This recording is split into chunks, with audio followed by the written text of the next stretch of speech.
Mass shooting at a Halloween party in Joliet Township. 2 people are dead and more than a dozen others injured.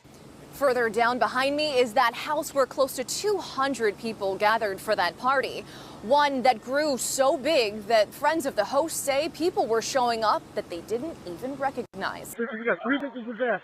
1 gunshot wound to the back, 1 to the head, and 1 to the chest. A backyard Halloween party spiraled quickly into a nightmare. I just heard people like screaming, saying there's bodies on the floor.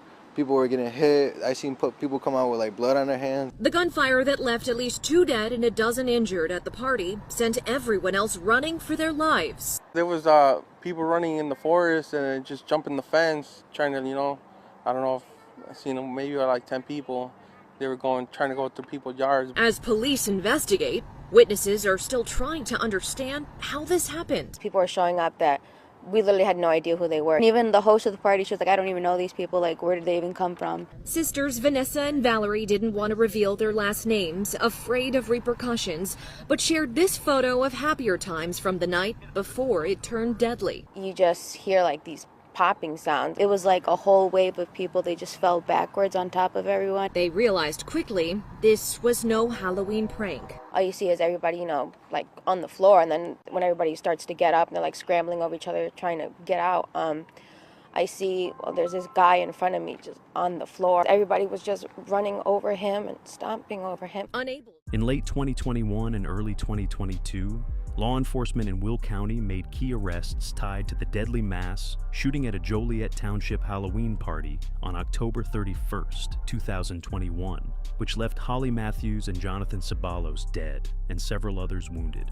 3 men, Joscar Ramos, Thomas Lopez, and Jeremy Lopez, were arrested and charged in connection with the attack. On November 5th, 2021, Ramos was apprehended by the Will County Sheriff's Office on weapons violations. Witnesses say that while being taken into custody, Ramos attempted to stash a firearm on his rooftop. He was detained without incident and held on $1 million bond for the weapons offenses. Later, on January 4, 2022, investigators with the Will County Gang Suppression Unit and the Warrant Division, working with the U.S. Marshals Great Lakes Regional Fugitive Task Force, arrested Thomas and Jeremy Lopez at their residences following surveillance and investigation. Thomas had been under observation for hours. Jeremy was hidden in a residence with his young child when found.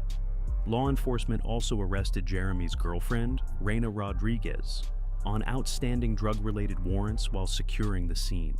Prosecutors allege that all 3 men are affiliated with the Vice Lords gang and have extensive firearms and violent criminal histories.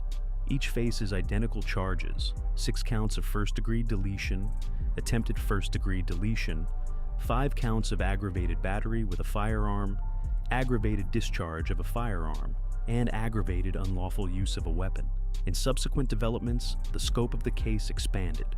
In February 2023, prosecutors added charges after a 3rd victim, Sergio Hernandez, who was paralyzed in the original shooting, later died from those injuries. That brought the total alleged fatalities to 3. Ramos attempted a legal move in March 2025 to represent himself, asking the court to allow him to proceed without counsel, a request that was granted in part, allowing him to fire his public defender and demand full disclosure of police reports, interrogations, and evidence.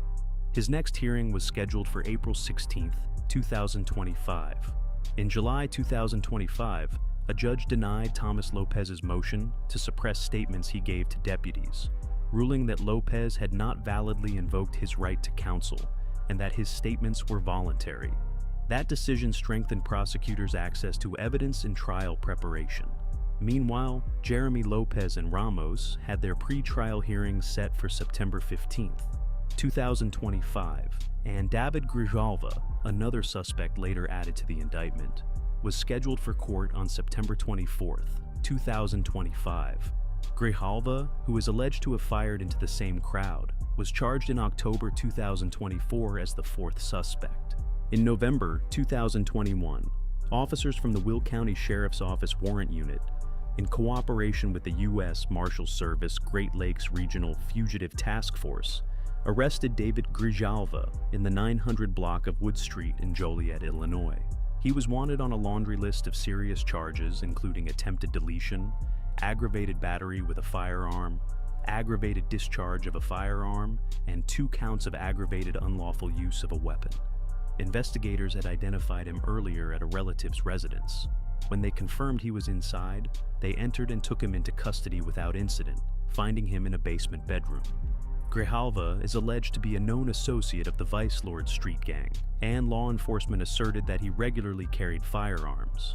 In a later development, he was charged as a 4th suspect in a fatal mass, shooting at a Halloween party in Joliet Township on October 31st, 2021, which left 3 people dead and many others wounded, with prosecutors alleging a gang-related feud and linking casings from that scene to other shootings. Despite an earlier bail release on other charges, a judge later denied his attempt to use cash bail following new first-degree deletion charges.